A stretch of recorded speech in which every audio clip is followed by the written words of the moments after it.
Кыргызстанда азык-түлүк коопсуздугу боюнча негизги 9 стратегиялык продукт бар, бирок калканын 3 менен гана камсыз болот. Алар сүт, мөмө-жемиш жана картошка. Тилекке каршы өсүмдүк майы, кум шекер, эт, жумуртка сыяктуу азыктар коңшу мамлекеттерден импортталат. Мындан улам айыл суу чарба жана аймактарды өнүктүрүү министрлиги учурда кайра иштетүүнү колго алып 70% стратегиялык продукт менен камсыз кылууну пландоодо.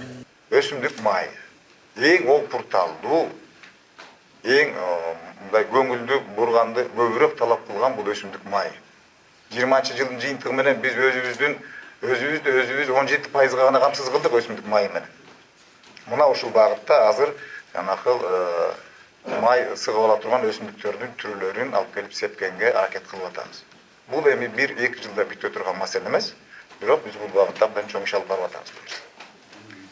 Мен жана айтып кеткендей, такыр болбогондо 70% өзүбүздү ушул стратегиялык продуктлар менен камсыз кылышыбыз керек.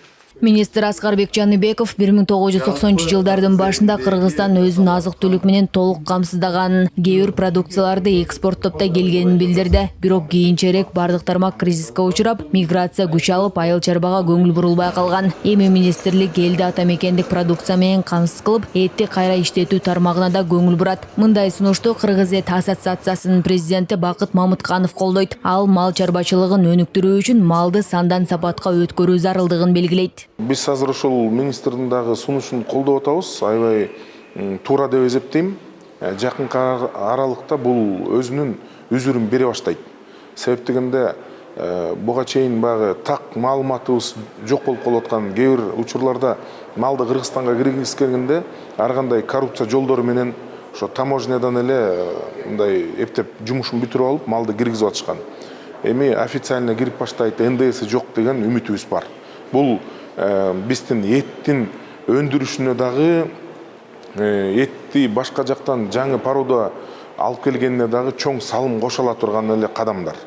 Кыргызстан бүтүндөй регионду эт менен камсыз кылуу үчүн мамлекет тарабынан фермерлерге жеңилдетилген насыя берилип, деградацияга учураган жайыттарга көңүл бурулуш керек. Азыркы маалда 9 миллион гектардан ашуун жайыт бар. Алардын 40% таш жана сазга айланып, дагы 40% катуу деградацияга учурап, азыр 3 миллион гектар жайыт гана пайдаланууга берилет. Биздин жайыттар, деградация болгон жайыттарды калыбына келтиришибиз керек.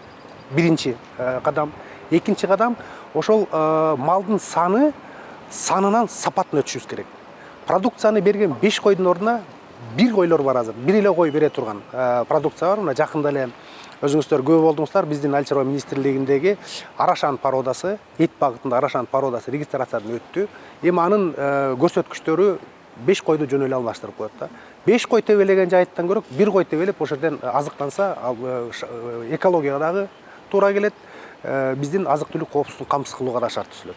Кыргызстанда жалпы жоонунан 10 миллион гектар жайыт бар. Акыркы жылдары малдын саны көбөйүп кеткендиктен жайыт пайдалануу маселеси жаралып келет. Расмий маалыматтар боюнча Кыргызстанда 1,5 миллион бодо мал бар. Кой эчкинин саны 6,5 миллионго жеткен. Ал эми 1 миллион 600 миң уй болсо, жылкынын саны 500 миңден ашуун. Кыргызстандын ички дүң өндүрүмүндө айыл чарбасынын үлүшү 15%га жакын.